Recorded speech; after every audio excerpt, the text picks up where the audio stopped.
Olá, meus queridos amigos, seguidores do Megas Bento. Hoje a entrevista com esse artista maravilhoso que defende a viola, que faz um som diferente, vamos dizer assim. Um instrumentista de bastante talento e que nós vamos conhecer aqui hoje. Júnior Viola. Bom, vamos abrir com música? Bora. Qualquer coisa? Pode ir, fica à vontade, que aqui o espaço é seu.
Qualidade, hein? Júnior, conta pra gente o seu início, a sua ligação, como começou, a sua essência, a sua raiz, da onde que surgiu a sua ligação com a viola? Bom, eu venho de família de músicos, né? Minha madrasta, ela é musicista profissional, meu pai sempre gostou de tocar violão em casa, então a gente sempre teve muita música em casa, né? Isso foi um processo natural pra mim. Então, eu comecei na música com piano, estudando piano muito cedo, 5, 6 anos de idade, mas não segui como pianista, né? Meu pai e minha madrasta, eles formavam uma banda de baile, tocavam em festa de casamento, e aí eu comecei a tocar percussão, acompanhava eles tocando percussão, né? A primeira vez no palco foi aos 12 anos. Nossa, né? Faz tempo. E houve um tempo que eu trabalhei com desenho, trabalhei com publicidade e tudo. E quando eu ainda estava na adolescência, 17, 18 anos, eu comecei a me interessar de novo por música para valer, né? Aí comecei a me interessar por instrumentos de corda, comecei no baixo, né? Tocava baixo.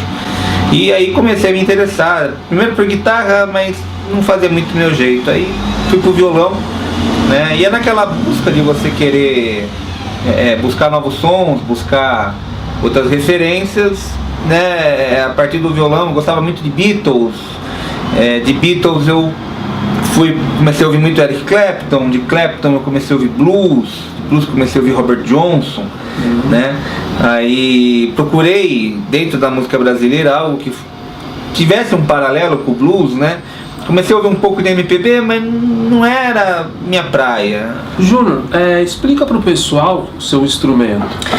Porque tem muita gente que não tem familiaridade com esse instrumento. Geralmente quando se fala de viola, se pensa em violas de 10 cordas, né? 5 pares de corda, né?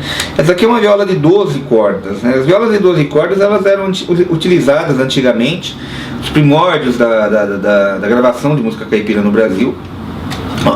Né, a gente tinha a dupla Mandi e Sorocabinha, por exemplo, que utilizavam violas de 12 cordas, né? A Janine, na década de 50, eles fabricaram, né, violas de 12 cordas. Essa aqui é uma Janine 1950, né? Original, de fábrica ainda, tem 68 anos essa viola. A madeira dela e ela é 12 cordas, vê que é uma 12 cordas original de fábrica. Então antigamente se fabricavam esses instrumentos. E ela é um pouco menor também, né? É que essa é mais antiga, né? Então ela segue um Sabe o ano? Essa aqui é 1950. 1950. Ela segue um padrão tudo próprio, né?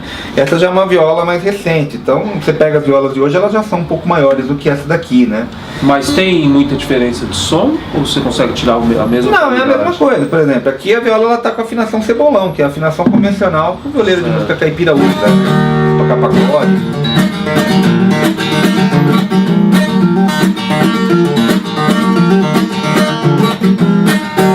Escalas metálicas.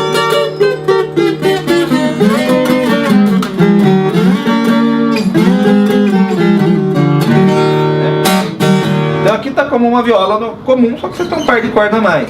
Agora, a maioria dos músicos, eles tocam música sertaneja, né? Viola caipira.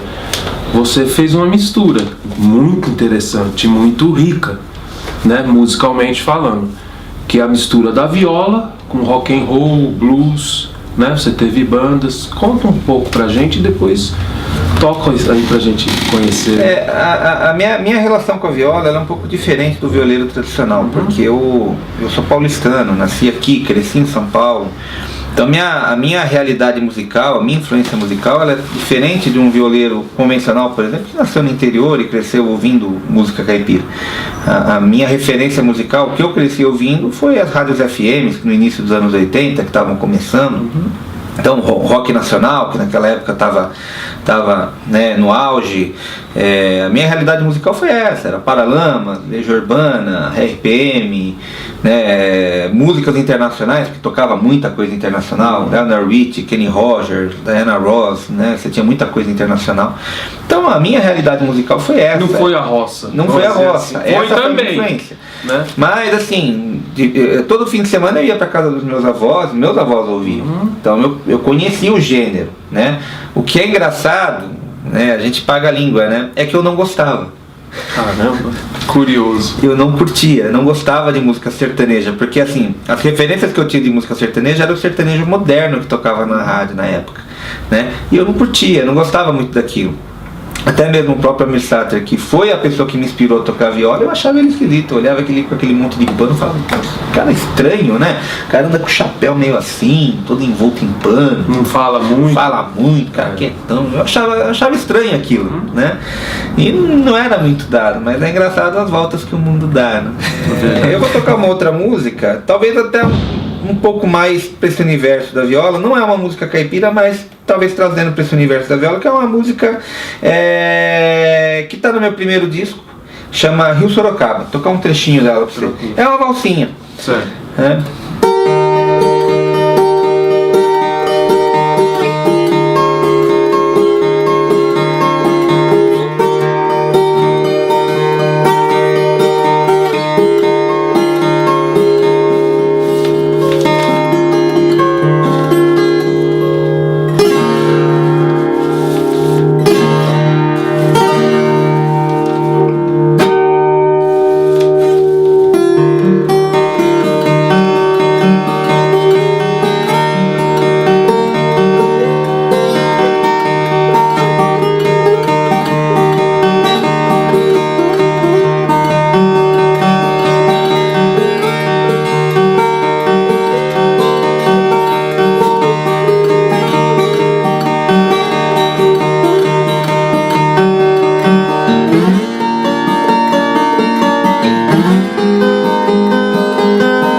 Pergunta. A música instrumental, o espaço na grande mídia é minúsculo. Bem minúsculo. Se eu estiver errado, você me corrija.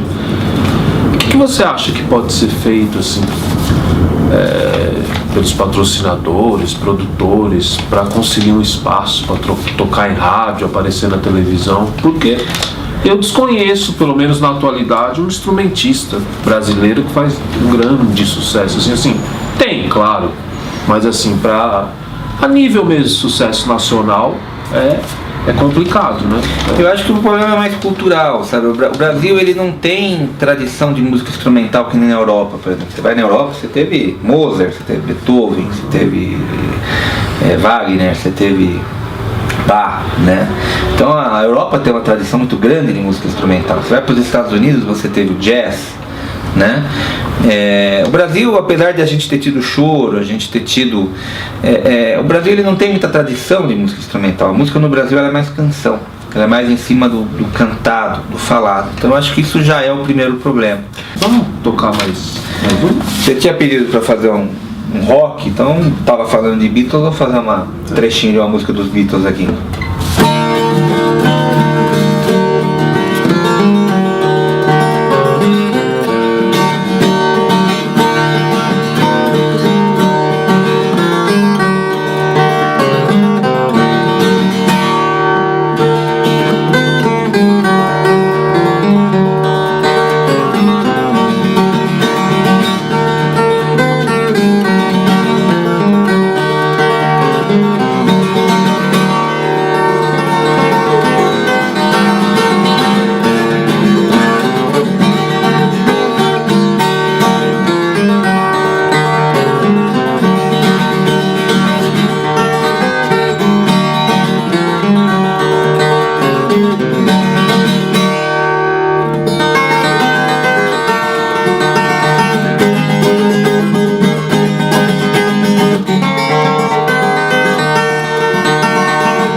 Chama Norwich Wood, é uma música lançada pelos Beatles no disco Rubber Soul, 1965. Certo. Para finalizar agora, Júnior, o pessoal quer iniciar aí, os jovens nesse instrumento, né? O que você diria para eles, o caminho a seguir? Bom, eu acho que... Claro, vim fazer aula com ele. Opa, né? primeiro lugar isso. Claro. Então, vamos embora, vem para cá.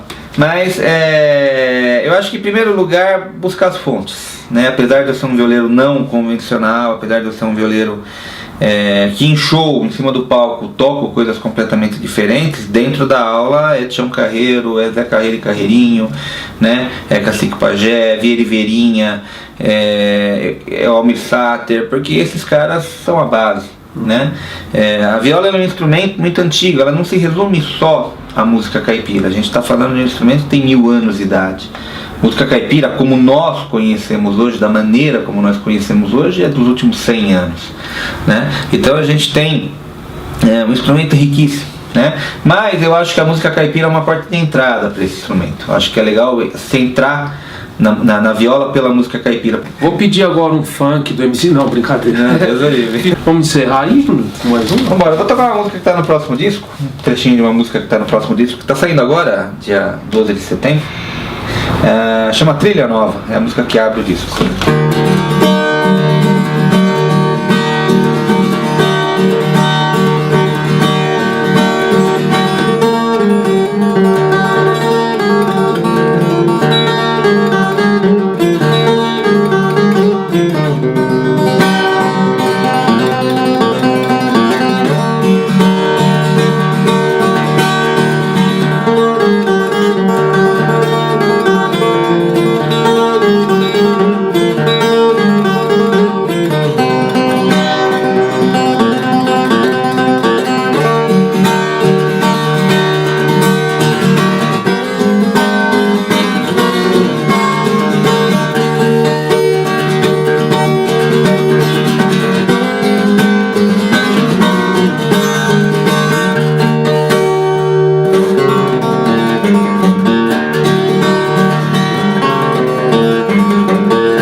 agradeço a oportunidade.